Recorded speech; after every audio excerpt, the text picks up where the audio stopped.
My name is Rebecca Campbell-Montalvo, and I am a medical anthropologist and assistant professor at the University of South Florida. And I run the AQUASS research lab. My lab focuses on how we can use anthropology to better connect people to the services they need, whether that's clinical resources or educational resources. Social networks are basically these web of people that you are connected to in social life, which help you access and take advantage of resources and also cultivate beliefs that can be beneficial for you. And those beliefs are what we refer to as cultural models.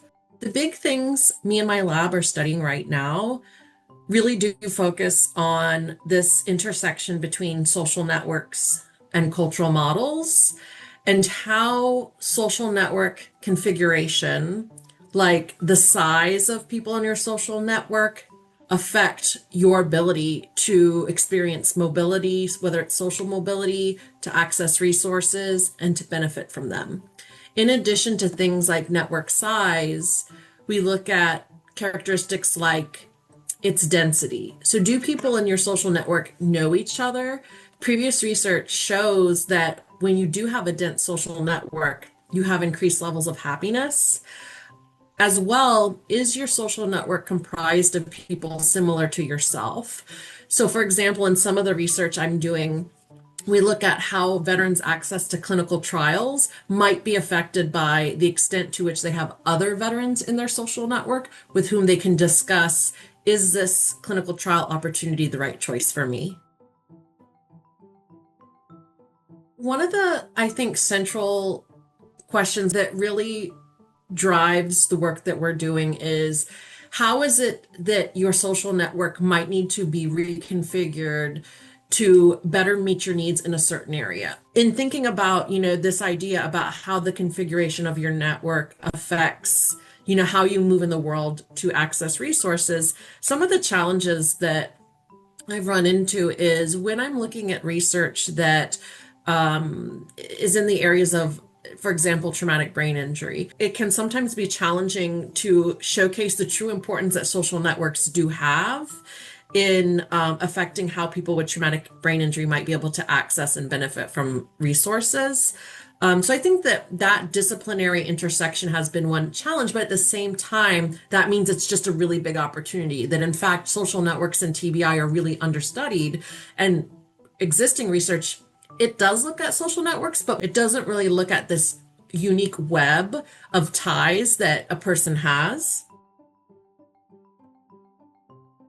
My previous research, including both my book and many of my previous publications, have really, really shown how homophilous ties, so homophily is a sociological concept that means demographic sameness. So, how is it that people like yourself might be able to really understand your worldview and help you navigate? What my previous research has found is that having homophilous ties can really make a difference. Can this person translate it into an experience or a dialogue that you understand based on your lived experience?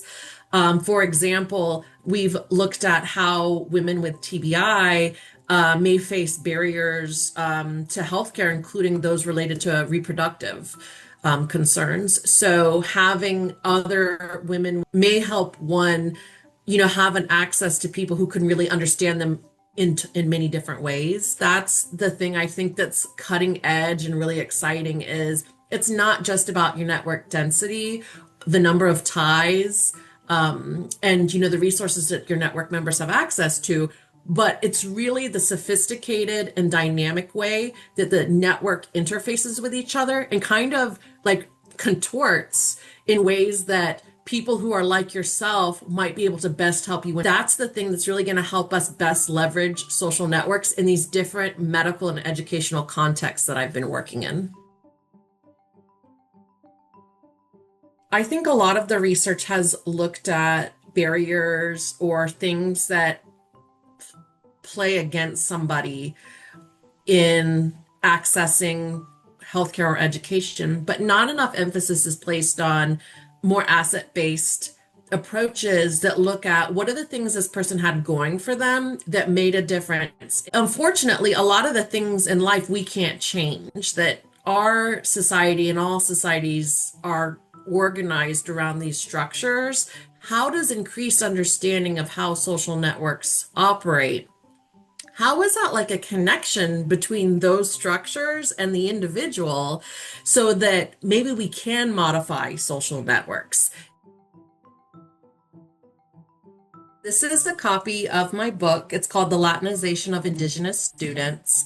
And this book argues we can best leverage social networks by ensuring that people have access to resources through people who might understand where they're coming from. In fact, many people who we perceive as being Latino are actually indigenous. And so, there's these popular ideas that those groups have died out, but that's not the case. There's up to 1 million indigenous Latinos living in the United States.